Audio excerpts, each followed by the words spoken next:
So thank you very much for coming. And yeah, this is going to be a nice informal session where we can chat and you can ask questions. I'm Julia Sutherland, and this is the new supergroup, Women on the Wireless.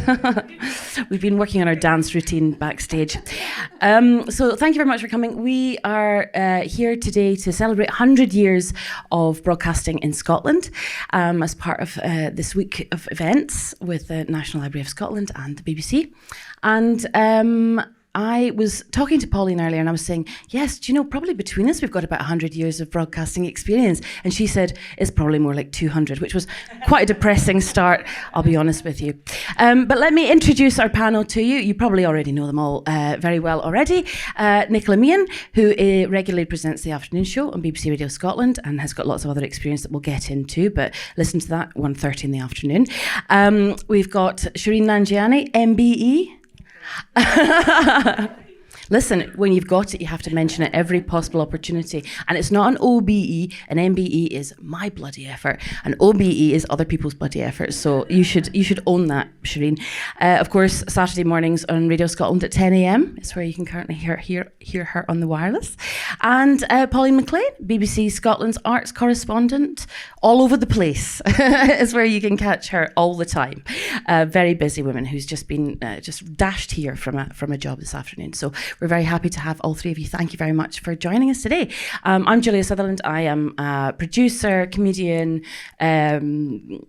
cluster fudge. That's how I describe myself in my Twitter bio. So I've been working in radio, if you can call it work.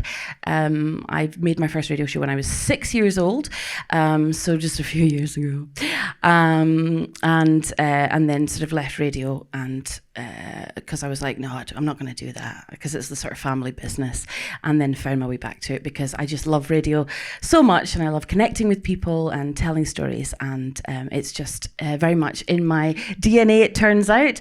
But let's find out how the rest of the panel found their way to careers in radio. I don't think any one of you probably had such a direct start as I did. Shall we start? Nicola, you said don't start with me, but I think we will start with you. Tell us how you first got involved in radio broadcasting. I think maybe I said that because I came to radio, by which I mean Radio Scotland, really quite late and totally by accident. But you mentioning, is this rattling? Is this microphone rattling? So I wonder, can we screw it? It's fixed. You see, look at this. Well, this is perfect because I'm going to tell you that one of my earliest experience was actually building a radio. I was always absolutely obsessed with radio from when I was a little kid. And I don't necessarily remember, I'll be honest with you, presenters so much or voices. I do remember it would tend to be male voices I would hear on daytime radio back in the day. My parents would have Radio 1 on. This would be in the sort of early 80s. Or my grandparents, there was a little clock radio on their bread bin in their tiny wee house that always had great music on. I can remember all the songs, but not necessarily the presenters. This made me obsessed with radio in general. So as I got a bit more, I used the word obsessive, I'll use it again. I expect it might come up quite a lot. I wanted to know more about the mechanisms. And so by the time I was in maybe primary 6, I'd got into electronics and started making electronics kits with little radios, and then got more into making the crystal radios. And I distinctly remember a real thrill one day sitting at my dad's kitchen table up in Tayport, and I'd made this radio from scratch, and I tuned in to Radio Luxembourg, and Hue and Cry's Labour of Love was playing, and it was honestly... it was like magic. And I do think there is that element of magic about radio. You know, I didn't really question even where these sounds were coming from as a kid, but I was always surrounded by it. And then in high school, I had a fake radio show that my best friend and I taped in her little house in Stirling, which bizarrely was called Radio Thistle, which was a bit of a preemptor, it would transpire. And I've still got these tapes, and I conducted lots of fake interviews with people I loved at the time, like Ricky Ross, who I've interviewed many times since, Stephen Pastel, Charlene Spiteri, Lulu, all these fake interviews, bizarrely, I have on tape from like 30 odd years ago.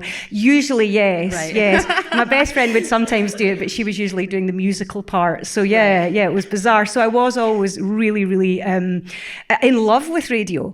And the only time I ever considered broadcasting was when I appeared on Tiger Tim Stevens' show on Radio Clyde. He used to have this segment called Sing Along for You or something like that, and you could phone in and you could sing a favourite song. And so there is also cassette footage of me and my best friend, different one, singing Wet, Wet, Wet's Angel Eyes. So that gives you the era.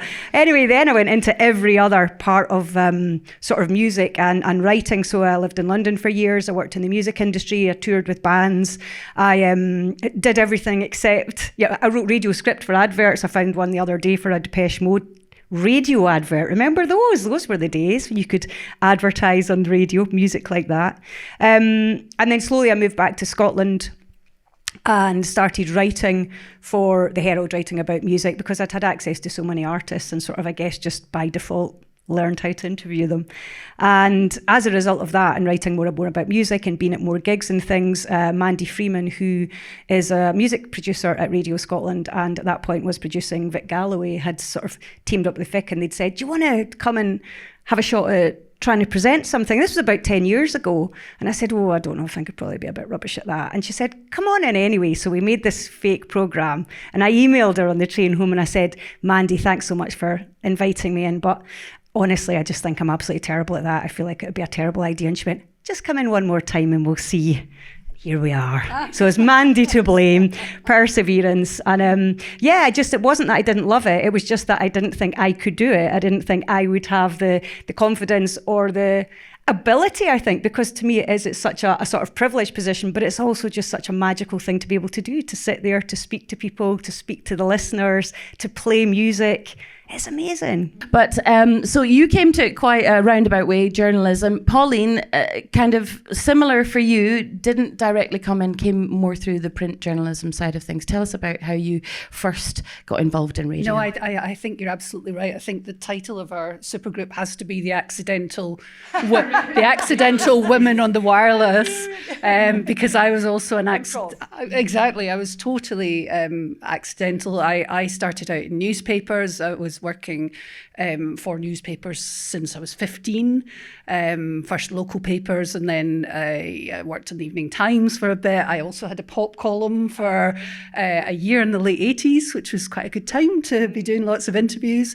And I did a postgraduate in journalism studies, which was completely focused on working in newspapers. So I had never any real idea that I would work in television or radio. And then 26 years ago, I was faxed lots of copies of a job advert. Faxed, remember faxes? For younger listeners, faxed. A fax. Yes, a fax. It's like a text, but it was real. Yeah, exactly. Yeah. Mm-hmm. Faxed a job advert that had come up at BBC Scotland for the first ever arts correspondent for television and radio. And I thought, what the hell? I'll put myself into the mix for that. I was then arts editor on a newspaper, so I had that experience, but I had no experience whatsoever of broadcasting. So it was a complete, baptism of fire. And what was it that you enjoyed listening to then? Did you really listen to much radio? No, not really. I think, like you were saying, I used to tape the charts on a Sunday. I think. It's actually illegal, I think. It is what we all did. The statute of limitations might be up on that one, so we're okay. I would listen to whatever my parents were listening to. So it would have been stuff like, I don't know, Sydney Devine on Radio Clyde. It would have been Frank Skerritt on Radio 2. It would have been Terry Wogan on Radio 2. And then I guess once I left home, it was mainly music programmes. So it'd be people like Nick Kershaw. Nick Kershaw? No, I mean Andy Kershaw. And also Janice Long and Whispering Bob Harris. And I agree with you, a lot of it was down to the sort of intimacy of those voices and the shared music. And I also have a long-running annoying habit with Ricky Ross that I insist on emailing him every time I hear something that he plays on his programme that I don't know or want to discover or want to know more of a back history. And I can see him rolling his eyes, just going, oh, please. And I think, I'm sure I'm not the only one, but it is that kind of connection that you have with people where you suddenly realise that they have a similar taste in music to you and they've found things. And once you have that connection, I think it's kind of really cool to keep going with it. I think that we'll probably get into this a little bit later, but that is what's special about radio, is that it is such an intimate medium, and you are just talking one person to another person directly into their head, which is what makes it so lovely. And actually, my partner loves Ricky Ross too, so this is actually starting to become a wee bit ridiculous. But this is a Ricky Ross appreciation. Maybe that's what we should be called.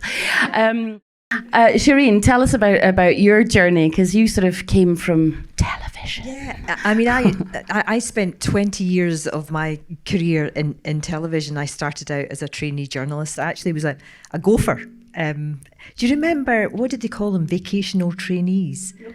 No, you're everybody here is too young, but basically you got what you would have got as supplementary benefit to work for virtually nothing. And I worked in the STV newsroom one summer, and then my contract was up, but I had graduated from university and said, I'm actually, I'd really like to learn a bit more, could I stay? And they went, well, there's nothing. And I went and knocked on doors, and John Brown, Gordon Brown's younger brother, was the producer on a programme called What's Your Problem? It was a consumer affairs programme, and I got to help out on there. And then he sort of took me under his wing, and they sent me to college, and I got trained up as a journalist. But it's that thing you were talking about confidence. Because I would never, ever, I wanted to work in the background. I didn't want to be on screen. I didn't want to be a presenter. But I got pushed into it one day. The presenter was off sick of Scotland Today. And David Scott, can I swear if I'm quoting?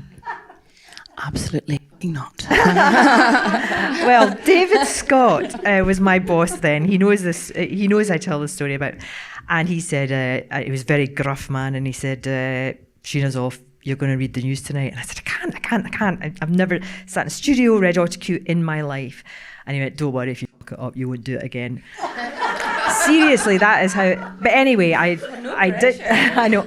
I think I did fuck it up quite a few times over the years. But anyway, 20 years, that was my career in news journalism on television. But I wouldn't have, it took somebody else to push me forward, because my first reaction was, I can't do that. Anyway, after I left, I decided to go freelance. There was a redundancy deal on the table at STV, and I thought, it's time to try something else. And my old boss at STV had moved to BBC, Blair Jenkins, and he said, why don't you come and try radio? And I thought, God, that is actually such a good fit for me, because I grew up listening to radio far more than, I never watched TV really. I grew up, my mum always had the BBC Scotland radio on, and I listened to the news, but to me the news was on Radio Scotland, it was all men that talk like that, and sort of I'm sounding a bit like Fife Robertson, but that's kind of what it was then. And even when I started reading the news, that there was this sort of, you had in your head this BBC, that you had to be quite posh and quite sort of old, and and I can remember, those were the days, asking a makeup artist to make me look older. Those were the days. Because that's kind of that whole BBC thing of sounding old and sounding having gravitas and talking like that, and that's kind of in my head what radio was. I grew up, the Archers was my thing, but also like you guys, music, Radio Luxembourg, Radio 1, all the rest of it. But cut to when I went. It must have been about 12 years ago, my first radio job for BBC. And the problem was then everybody thought, she's an experienced journalist of 20 years, they're expecting great things. I was so scared, because in TV you have so much support, and it's so controlled. somebody's making you look good, somebody's doing your autocue, and everything's very controlled, and everything's very carefully timed, and it's very short chats. I mean, I'd never done an interview longer than 5 minutes, whereas in radio all of a sudden it's like, okay, it's just 90 minutes, and you're like, oh my God. And I remember the first time sitting in the radio studio, and I was sitting presenting like this. And the producer said, you can move, you can, because I hadn't been used to, just, sort of talking and being myself, because you do, well, you'll know this, Pauline, you're doing a version of yourself on TV, but on radio, I think you can be yourself more and get into things in more detail and have more of a conversation. But at first, I have to admit, that really scared me. I think actually on radio, you have to be yourself more. Yes. I think if you're not authentic, then people hear it and it really jars. Yeah, I started off being a newsreader and it didn't work. I had to be myself. Yeah. And in terms of like your experience, so you're all journalists essentially. That's where you've come from, whether that's music journalism or arts and for your news. But it's really about all broadcasting is really just about telling stories, isn't it? And it's being interested in people and making those connections. What do you think that makes radio such a sort of special medium for being able to do that, to tell stories? I mean, I think it is, a lot of it is the intimacy of it. There are particular stories that you can tell better, I think, on radio. Sometimes that's to do with the length of time. It's like I sometimes have the opposite reaction when you're saying about having so much time on radio. Because I work across television, radio, online, some things have to be really short and some things have to be longer, and you sometimes feel like you're curtailing things or am I bouncing off your microphone? Is that what's going on here? We're trying to sort out our own technical problems. Look at us. We are a super group. So I think that I'm just casting my mind back to a story that actually is relevant to here that I did, and I remember it working really, really well on radio, and Ali, who's in the audience, was part of it. We went down to Birmingham because the National Library of Scotland was being gifted an archive of sound recordings, so these amazing records and pieces of music and all sorts of recordings, spoken word, that all had been collected by this one man, Bill Dean Myatt, who had given the whole archive to here, and basically the team were going down to collect the archive from him. Now, he was really, really ill at the time, and he was on an oxygen tank, and it was quite a difficult interview for him to do, but an amazing story. And sometimes it's one of those things that you think for television, that story wouldn't work as well, and it wouldn't, there'd be too many things getting in the way of it. But as a radio listen, and it went as a sort of quite long interview on one of the Sunday programmes on the Sunday show at the time, and we just kind of let it run. And I think sometimes you can do things like that on radio that you can't, maybe do in a TV news item or even in a programme. There's just something about that voice and the intimacy of it. Yeah, and I guess on the flip side, for me, I work for an independent production company. As a producer, we make a lot of comedy programmes, and the advantage that we have is, on the one hand, it's very intimate, but on the other hand, you can go anywhere and be anywhere. You don't have to build a set to be on the moon. You can create worlds, really incredibly rich worlds through on the radio in a way that you can't so easily on television. It can also be a conversation, so you can be telling a story or exploring a story that's maybe relatively well known, but it's also the opportunity to tell it in a new way or tell it in a different way. And again, to bring it back to sort of music or art or poetry or something like that, you can bring it to life because you can weave in samples of these things. So you're telling the story, but you're also kind of opening it up to people who maybe don't know about what you're talking about to make it accessible. So the textures, I think, of radio are something that constantly fascinates me, and for me bring stories to life. And just the unexpected element when you're asking someone else what they think of it or how it happened. I think you can always get a surprise that way as well, and tell the story and hear the story in a different way. And I suppose you have to work even harder now, particularly in music broadcasting, because people have access to music in a way that they never had in the past. If they want to listen to music, they can find it. They can go on, through Spotify or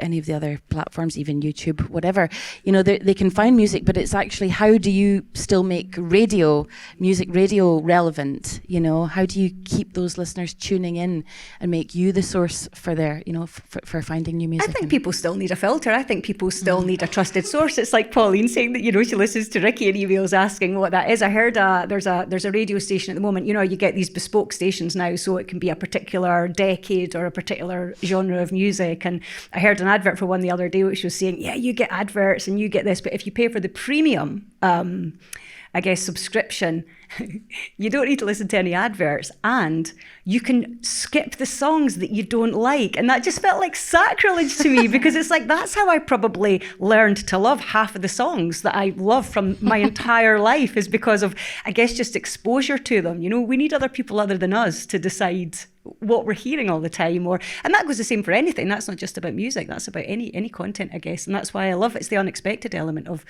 radio. There's another thing that I'm thinking of, which is maybe not so much about music, and I'm sure Shereen has probably experienced it as well. And that was when I did a wee bit of presenting of a show. I stood in for John Beattie when he used to do the lunchtime show for a few months when he was having a hip operation, and I loved it. It was really, really good fun. It was lovely to kind of change and step out of my normal sort of zone. And during that period, there was a really bad storm, and basically the country shut down, and there's that sort of moment where it's basically you and a producer and everybody else is at home listening to you on the radio. And I thought, gosh, it's such a kind of feeling of intimacy and responsibility to suddenly think, I'm responsible for all these people who are sitting at home listening to me, to give them the information about what is actually going on in the world. I thought that was fascinating. Yeah, I think it's about connection, and I think that during the pandemic, that is when radio really came into its own.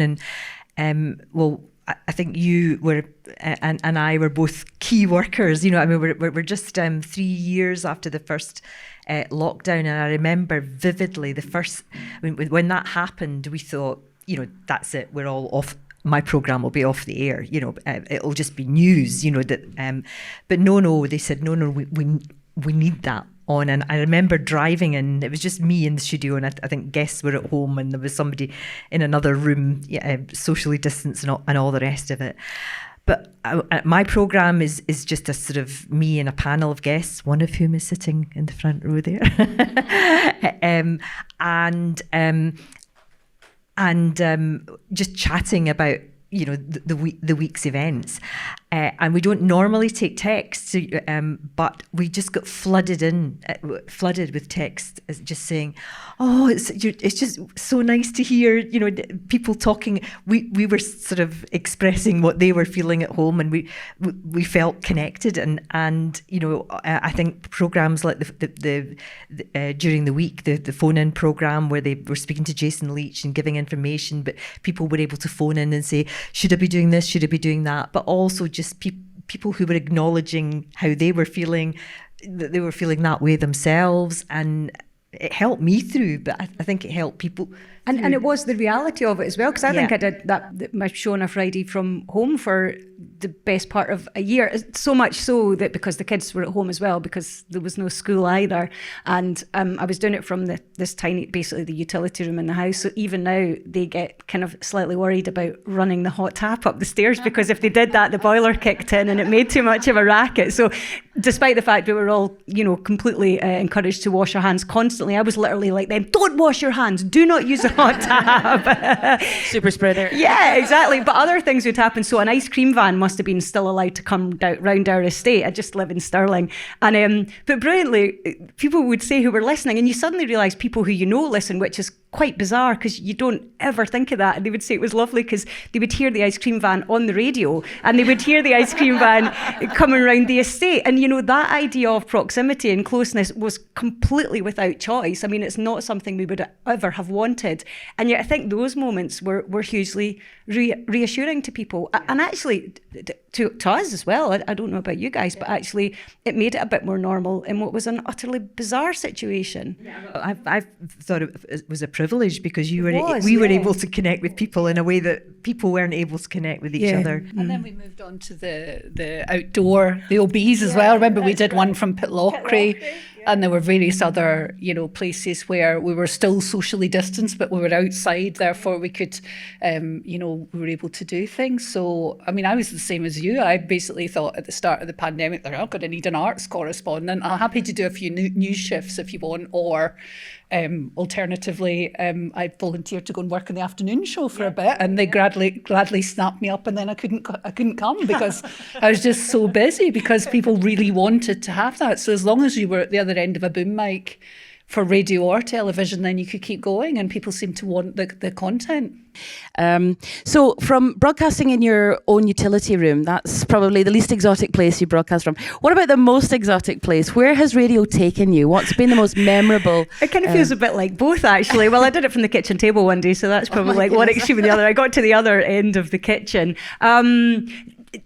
Not particularly exotic, but that's only because I am envisaging the Bahamas or, somewhere very hot and tropical. I think probably some of the more outlandish regions were in the Hebrides on Alexander McCall's boat, and he's quite a fast sailor. Is that what you would say? It was a motorboat. I felt I was slightly in peril, and he had to row us out in this little boat, and we were meant to be recording this sort of interview that was going to go out as a package on him taking us round his house and taking us to his fishing boat and everything. And of course, this was a motorboat. It was a complete and utter racket.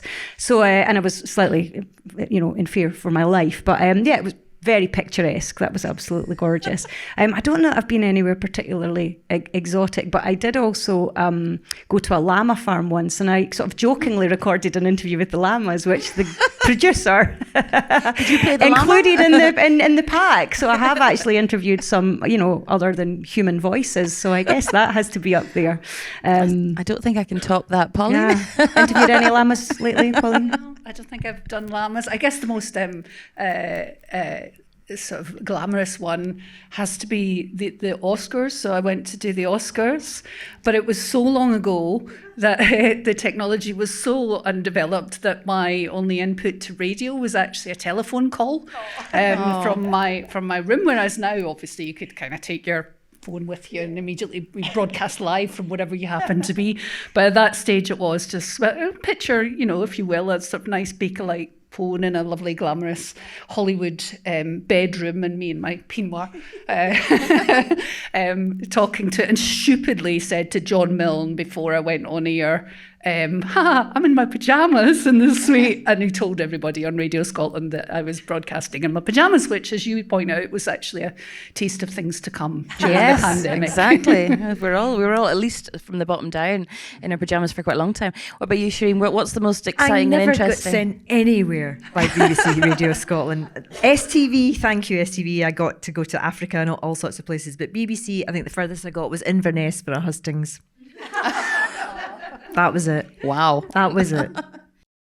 So I guess certainly in comedy, when you're in a green room, the only thing that comedians ever want to talk about is the last comedy death, when someone's had a terrible gig. So in the spirit of that, what's the most excruciating, embarrassing experience that you've had live on air? That's what people want to hear. Trust me. My blood runs cold at the thought of it, but to be completely honest, I think it must have buried it really, really deep, because I can't immediately think of one, but I can take you back to my utility room. I'm so sorry. We should have just actually renamed this to be about my random part of my house above the washing machine. That could be our first album. Quite. Ricky Ross producing, obviously. A couple of months ago, there was snow. I didn't think it was that bad. It might have even been rain. Anyway, I live in Stirling. And for whatever reason, on the Friday morning, the roads were all closed because of the flooding. I thought, that's fine, I'll be able to get a bus. But the buses couldn't leave Stirling either because of the flooding. My husband said, I'm sure we'll find another way. I can't drive. So I didn't have that option. But there weren't any roads anyway. So then I was like, trains. The trains were all off. Anyway, time was passing. And part of the lockdown, there was a little studio, a Stirling studio up at the university, but it's since been decommissioned. Oh, has it? Yeah. So there wasn't a Stirling option. So they said, don't worry, bring out your old home kit. So I got it from top of my wardrobe, the one that I used in lockdown, and set it all up. And we had a run through. And by this point, it's getting till 2 p.m. So we seem to be all good. And during the news, the entire thing packed in, like, just didn't work whatsoever. And the engineer was kind of like, this isn't working. I said, I can't hear anything. It's not working at all. So they played a song to get us onto the show. I'd also put a blanket over my head because I hadn't had time to soundproof the room. So it was to make it a bit quieter anyway. So then I've got my phone like this, and they were like, well, we're just going to have to phone you. And so I presented the show for 2 hours under a blanket like this. Literally, on like FaceTime audio or something? No, literally on my phone. On the phone? Literally like that on my phone. Thanks, Shereen. And I was like, I felt like such a Skyver. And at one point, and I had a little light under my blanket. And then I went to introduce a lovely film critic at one point, and the blanket fell over. And I was like, I am literally in the dark here. I don't know what's happening. I'm on the phone. But I haven't listened back. But everybody's like, it actually sounded okay. Sort of worked. So I would say certainly that wasn't. The other thing is, though, see, when things go like that, you almost go onto a different plane, and you almost don't worry about it. It's just like, it's happened. Yeah. What are you going to do about it? But I felt like such a Skyver, just sat there like, oh, anyway, that was such and such a song. But that's the glamorous world of broadcasting. Yeah. I mean, I've certainly spent plenty of time under a duvet trying to, record a voiceover or something at home. You're like, I don't need to go into a studio. It sounds fine. Yeah, totally. Literally phoned it in. So I think that certainly was probably, not the most relaxing of shows. What about you, Paul? Oh, yeah. The one that I can think of is during my sort of stint at presenting. I think I told you this the other day, that I've always given the top tip to people is don't run in the newsroom. Like newsrooms tend to sort of think that it shows their importance. If you're running, you're a really, really important. You'll hyperventilate. Yeah, exactly. So everyone always says that, and I particularly should have learned the lesson, because when I first started in Queen Margaret Drive, which I know Julia worked in as well, it was the strangest building. It was kind of like an Escher painting. Like, you came along on the ground floor and came out on the third floor of the other building, and then the radio studio was up again. I still have nightmares. Do you have nightmares where you're about to go on air and you can't print out the script, or like everything's totally failed? That. Yeah. So in the original bi-media vision of the BBC, which is what I was brought into in 1997, the telly department was on one side of the building, and radio was a good 10-minute walk all the way away to get to it. So I was well trained in that, don't run, just get there as quickly as you could. But when we moved into our lovely new headquarters over in Pacific Quay, for some reason I had completely forgotten that advice, and I was reading the news headlines in the little radio studio in the newsroom, couldn't make it work, had 30 seconds before I was due to be on air to read the headlines. So as the music was playing in my ear, I was running down the newsroom, got into the studio where Kay Adams was presenting her show, who looked at me as if I was really mad. What are you doing here? And then immediately sat down and went, and I thought, I can't actually speak, I couldn't actually catch my breath, and she was like looking at me like this, and I kind of kept going, and then did another and I hoped there was some clip that would just give me time. And the amount of messages that I got from people afterwards saying, oh my God, I thought you were having a stroke, and there was something really bad was going on, to the point that Kay actually had to get me back on to let people know I was all right. Oh, really? So, yeah, that's the message to people. Don't run in the newsroom. It's a good lesson. Yeah. Just don't run generally. That's my advice. Running is just walking for show-offs. Okay, so I avoid it at all costs. Shereen? Most of my embarrassing moments were on TV, unfortunately. But I won't go into them. I think when I first started on radio, you have to operate the computer and get your news, your stories up and all the rest of it. And I had to get I had to read the bulletin as well as do my bit of the show, which I hadn't done before. And it was my second or third day, and I got the bulletin up, and the music came on, and I looked at it and thought, that's an old story. And I realised it was yesterday's bulletin, and I had no idea how to get rid of it. And so I just sat there in complete silence. No, in complete silence. And they're going, and I'm going. And I just pretended that there was some, major, like technical problem. And they were really sweet. Nobody ever mentioned it to me again. I think they said, yeah, it was a technical problem.